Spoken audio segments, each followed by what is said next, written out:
Hello नमस्कार। जैसे कि आपको पता है कि बिहार शिक्षक भर्ती का रिजल्ट घोषित हो चुका है और सबसे पहले प्रक्रिया प्रारंभ हुई है पीजीटी के रिजल्ट को डिक्लेयर करने से।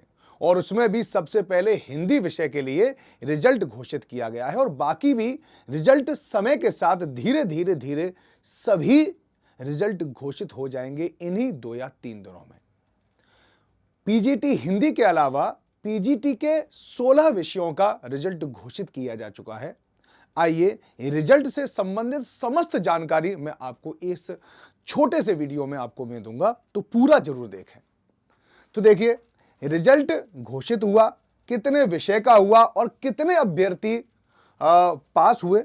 साथ ही साथ यह भी मैं बताऊंगा कि इस रिजल्ट के घोषित होने के बाद कुछ आपके लिए खुशखबरी भी है जो नई शिक्षक भर्ती की तैयारी कर रहे हैं उनके लिए। तो ये समझ लीजिए और आप थोड़ा सा ये चीज जान भी सकते हो कि आपको तैयारी आखिर करनी कितनी है। वो बहुत सारी चीजों के बारे में मैं आज आपको बताने वाला हूं। तो सबसे पहले है कि डबल खुशखबरी। ये डबल खुशखबरी क्या है?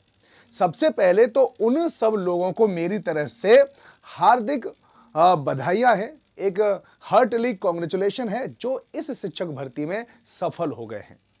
और एक बार मैं अपने दिल से दोबारा आप लोगों को हार्दिक बधाइयां देना चाहता हूं कि आप सब लोग को जो ये पद मिल रहा है, आपको ये भी पता होना चाहिए 2 नवंबर को नियुक्ति पत्र भी मिल जाएंगे।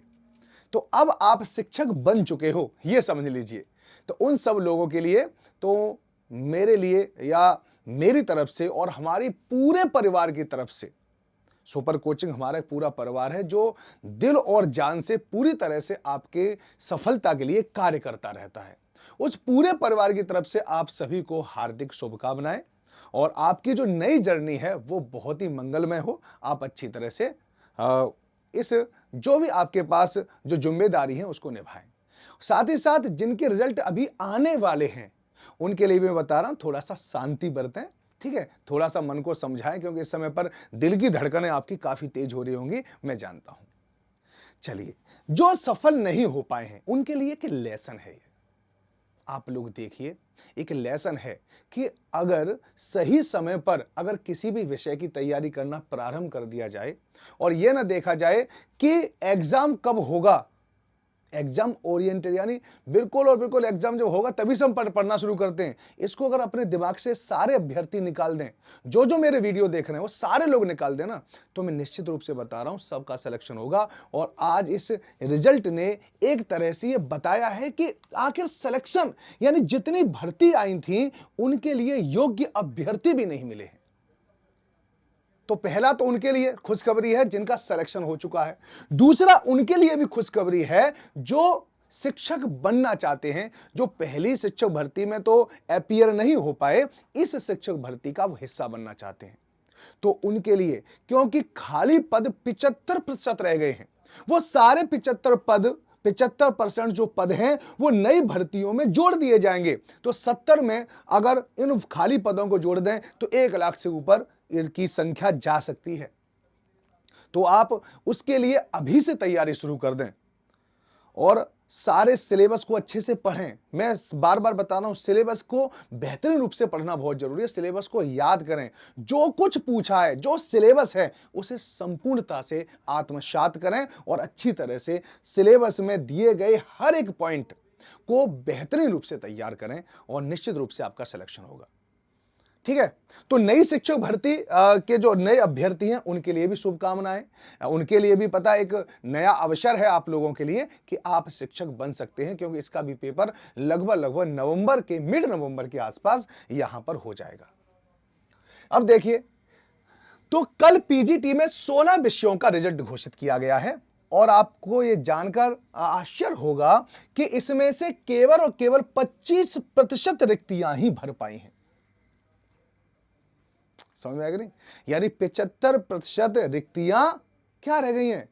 75% रिक्तियां यानी 75% पद खाली रह गए हैं 16 विषयों का अभी तक। अब धीरे धीरे विषय यानी आज पीजीटी के सभी विषयों का रिजल्ट आ जाएगा। 12 बजे के आसपास से शुरू होता है ना, तो उसके बाद आ जाएगा, आप निश्चिंत रहिए। और बाकी जिन जिन के रिजल्ट आते जा रहे हैं वो हमें कमेंट बॉक्स में जाके बताते जाएं। जिन जिन के रिजल्ट आ गए आप हमसे सीधे कांटेक्ट भी कर सकते हैं, है ना। अब देखिए 75% पदों के लिए योग्य अभ्यर्थी नहीं मिले हैं। अब बताओ नई शिक्षक भर्ती में इन पदों को इंक्लूड किया जाएगा। फिर भी ये थोड़ा सा सोचनीय तो बात है। और ये सोचनी बात तब हो जाती है कि जब आप देखोगे कि कट ऑफ यानी न्यूनतम कट ऑफ, क्योंकि अतुल प्रसाद हैं जो बीपीएससी के अध्यक्ष हैं, उनकी मुझे एक बात याद आती है। वो कहते हैं, वो कह रहे थे कि ऐसा है कि अगर आप योग्य हो, अगर आप में कोई अयोग्यता नहीं है, ठीक है, तो बहुत सारे ऐसे पद हैं जहां कोई कंपटीशन ही नहीं है। अगर आपने न्यूनतम क्वालिफिकेशन को अर्जित कर लिया है, न्यूनतम कट ऑफ आपकी हो चुकी है, तो भी आपको सफल घोषित किया जाएगा।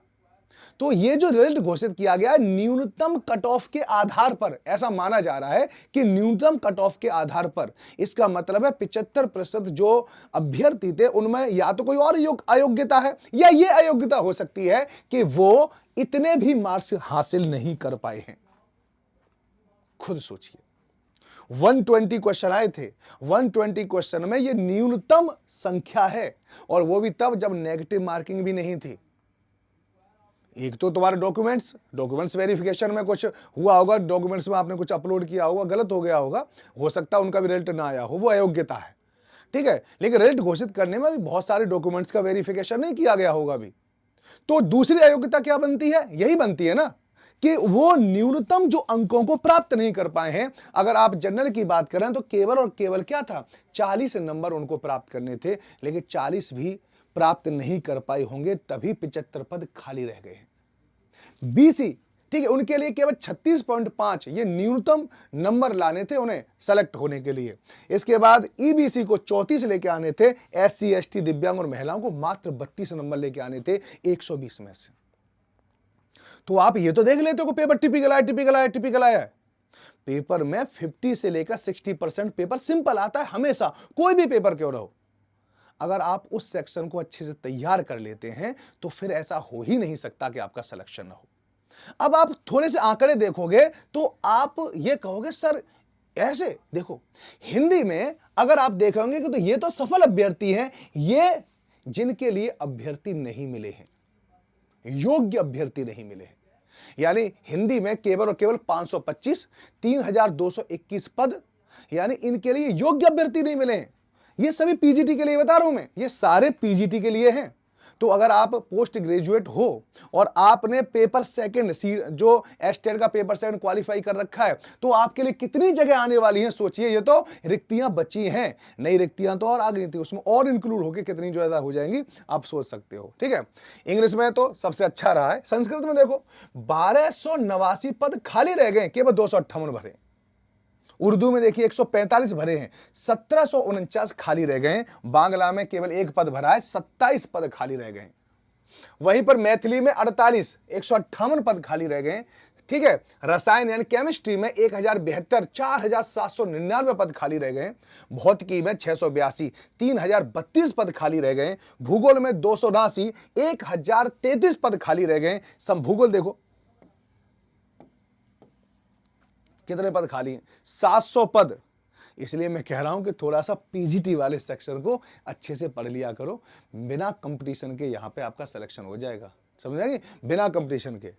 समाजशास्त्र देखिए 158 1433। अर्थशास्त्र में देखो 997 में से 406, ठीक है। यहां मनोविज्ञान देखो, जिसके पास साइकोलॉजी है, साइकोलॉजी में देखना 2015 रिक्तियां हैं जिसके लिए योग्य अभ्यर्थी नहीं मिले, मात्र 99 पदों पर ही व्यक्ति सफल हुए हैं। सोचिए, अगर पाली में देखें तो केवल 7, फारसी में देखें तो 5, दर्शन शास्त्र में 47, इतने पद खाली रह गए। 170, प्राकृत में 6, 80 पद खाली रह गए, ठीक है। तो आप सोचिए, यहां पर ये कुल 16 विषय हैं। बाकी भी विषय आने वाले हैं और उन पे भी मैं आपको बहुत जल्दी ही इस तरह का वीडियो बना के दूंगा कि पूरे की पूरे रिजल्ट का एनालिसिस करो और अब सोचो कि क्या वास्तव में क्या कोई परिस्थिति है जिसकी वजह से आपका सिलेक्शन नहीं हो रहा, कि आप खुद परिस्थिति जनरेट कर रहे हो।